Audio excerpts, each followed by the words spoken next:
Dear students, आर्थिक विकास के अध्ययन के अंतर्गत हमने पिछले वीडियो में आर्थिक विकास के निर्धारक तत्वों के अध्ययन किया था।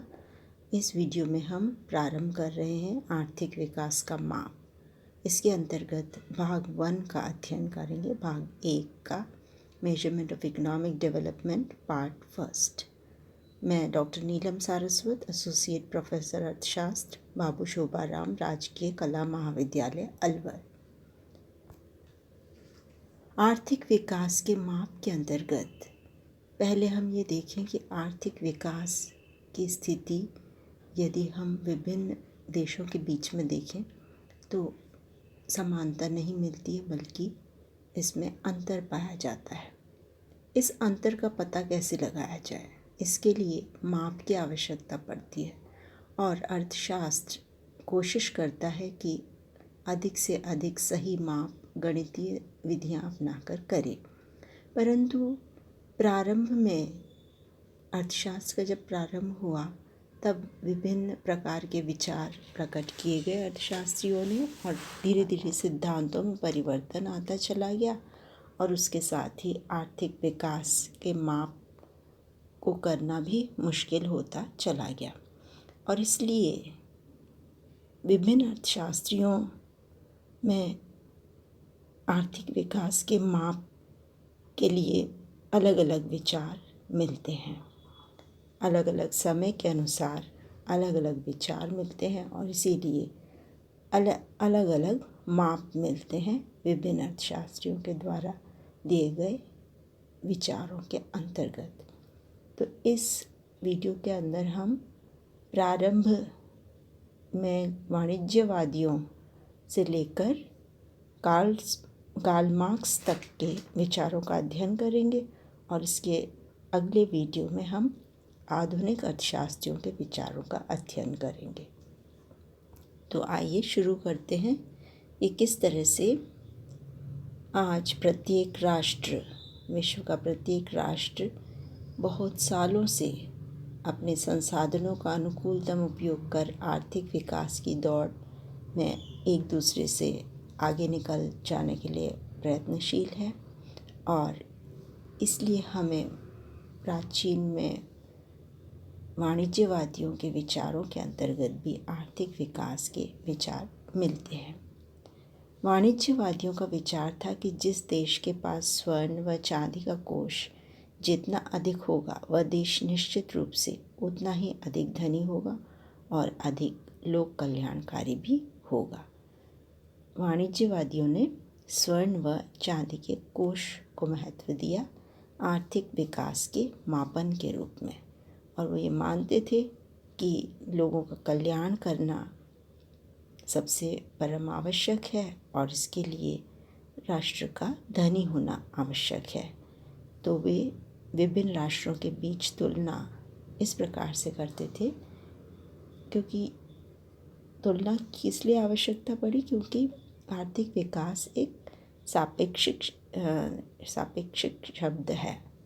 It's a relative term, so there has to be a comparison between different countries, and for that measurement of economic development is necessary. तो मर्केंटलिस्ट्स या वाणिज्यवादियों ने माना कि जितना अधिक स्वर्ण व चांदी का कोष या भंडार किसी देश के पास होंगे वो उतना ही अधिक धनी होगा, और इसका महत्व ये है कि वो अधिक लोक कल्याणकारी भी होगा, लोगों का कल्याण भी अधिक कर पाएगा। और इस तरह से उन्होंने आर्थिक विकास का महत्व भी साथ ही इंगित किया। इसके बाद हम देखते हैं एडम स्मिथ के विचार। एडम स्मिथ को अर्थशास्त्र का जनक माना जाता है। वेस्टर्न इकोनॉमिक थ्योरीज में से सबसे पहले व्यवस्थित रूप से जो थ्योरी लिखने का काम किया था वो एडम स्मिथ ने किया था, और इसलिए उनको अर्थशास्त्र का जनक माना जाता है। इसलिए उनके विचार बहुत महत्वपूर्ण हैं और हम उनको कोट करते हैं कि एडम स्मिथ के अनुसार किसी भी देश की शक्ति का ज्ञान उस देश की उत्पादन शक्ति श्रम की दशा निवासियों में तकनीकी ज्ञान एवं विशिष्टीकरण की मात्रा से होता है। इस प्रकार उन्होंने इन सभी तत्वों को आर्थिक विकास के माप के रूप में दर्शाया है। जहाँ मर्केंटलिस्ट्स ने सोने और चांदी के कोष बताए थे, इन्होंने क्या बताया है? उत्पादन शक्ति, श्रम की दशा, निवासियों में तकनीकी ज्ञान एवं विशिष्टीकरण की मात्रा। तो इस तरह से उन्होंने उत्पादन के साथ साथ श्रम की दशा पर भी जोर दिया और तकनीकी पर भी जोर दिया और विशिष्टीकरण अर्थात एक ही व्यक्ति कुशलतापूर्वक एक कार्य को करे, उत्पादन के अलग अलग स्टेजेस में से अलग अलग विशिष्टीकरण के साथ अलग अलग व्यक्तियों के द्वारा कार्य किया जाए। यह भी दिखाता है कि कोई देश कितना आर्थिक रूप से सशक्त है। तो इन सभी चीज़ों को ध्यान देने की आवश्यकता है। उनके अनुसार उत्पादन की शक्ति, श्रमिकों की दशा तो सही है ना, उत्पादन में उनका एक्सप्लॉयटेशन या शोषण तो नहीं हो रहा है। निवासियों में तकनीकी ज्ञान, उच्च तकनीक तो काम में ली जा रही है, कौशल विकास तो किया गया है, प्रशिक्षण तो दिया गया है। निवासियों को और विशिष्टीकरण की कितनी मात्रा है जिससे कि उत्पादकता में वृद्धि हो और लागत में कमी हो, इन सभी को उन्होंने मापन के रूप में लिया। इसके बाद प्रमुख अर्थशास्त्री हैं J.S. मिल, जिनके विचार महत्वपूर्ण हैं। इसका कारण ये था कि वे एडम स्मिथ के विचारों के कटु आलोचक थे।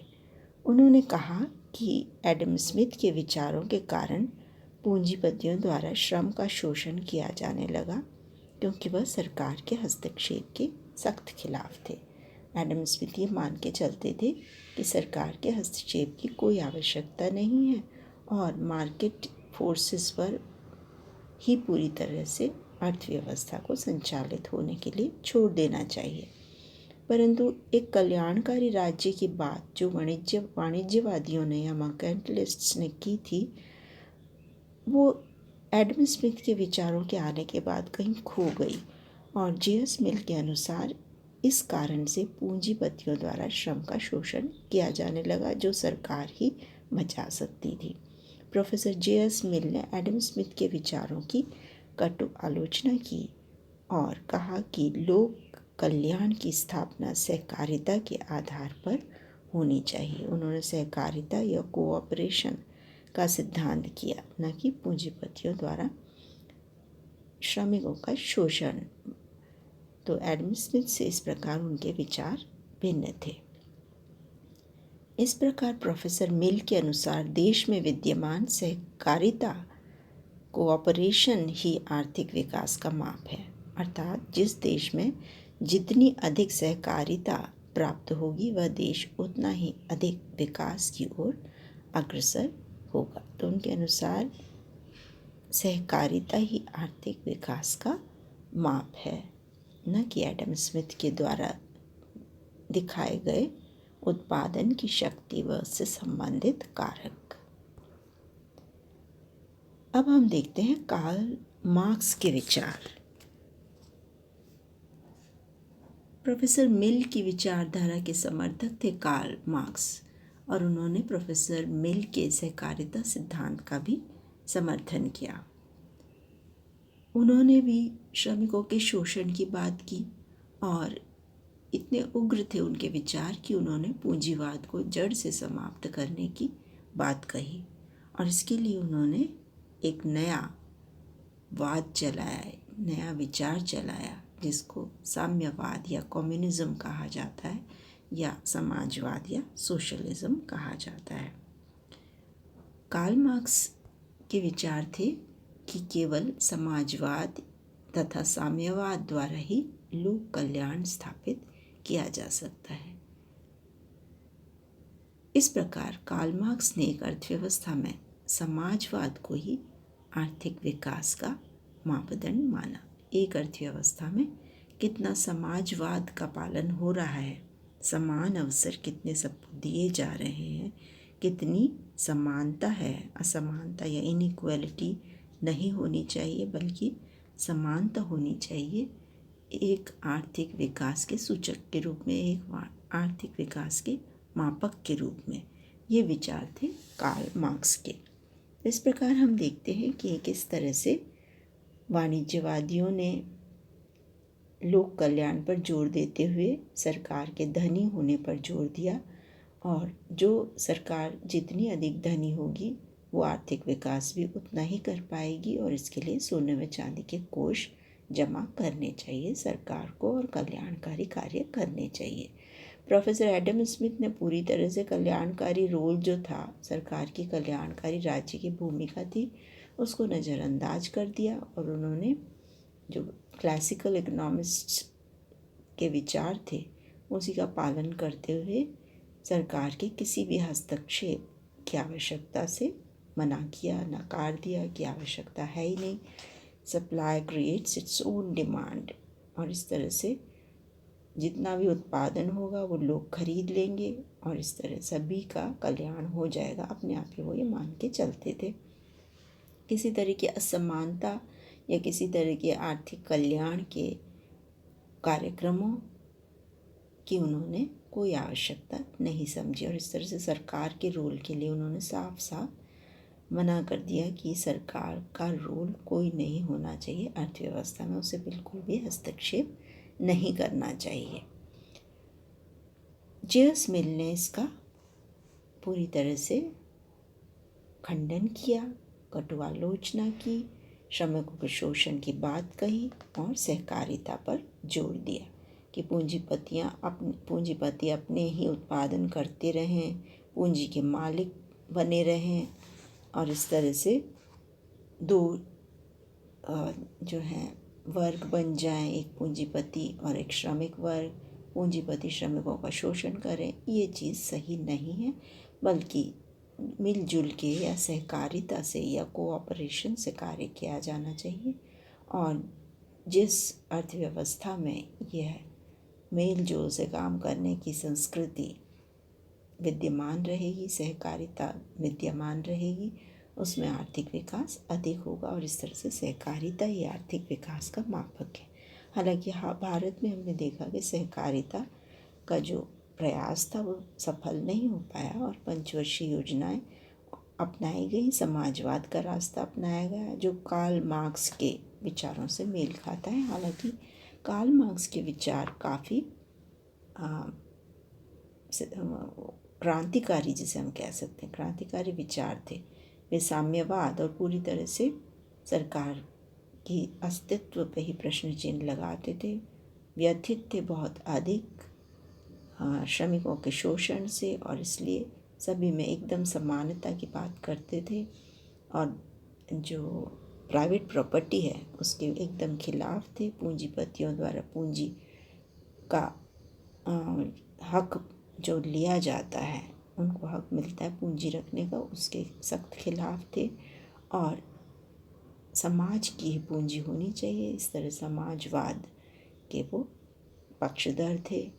और भारत ने भी रूस की तर्ज पर समाजवाद अपनाने की कोशिश की और समाजवादी ढंग से सरकार चलाने का प्रयास किया, परंतु भारत की सरकार पूरी तरह से समाजवादी नहीं है, बल्कि मिश्रित अर्थव्यवस्था का हम पालन करते हैं, जिसमें पूंजीपति या पूंजी के स्वामी निजी क्षेत्र में भी हो सकते हैं और सरकारी क्षेत्र में भी उद्योग लगाए जाते हैं। हालांकि धीरे धीरे हम पूंजीवाद की तरफ बढ़ते चले जा रहे हैं, न्यू इकोनॉमिक पॉलिसी या प्राइवेटाइजेशन, ग्लोबलाइजेशन, लिबरलाइजेशन के द्वारा।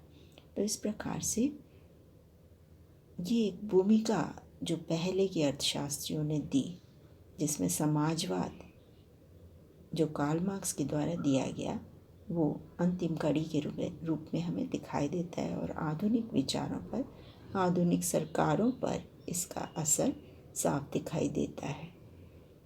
अगली वीडियो में हम देखेंगे आधुनिक अर्थशास्त्रियों के क्या मत हैं आर्थिक विकास के मापन के बारे में, मेजरमेंट ऑफ इकोनॉमिक डेवलपमेंट के मॉडर्न इकोनॉमिस्ट्स के व्यूज़ के बारे में अध्ययन हम करेंगे नेक्स्ट कुछ वीडियोस के अंतर्गत।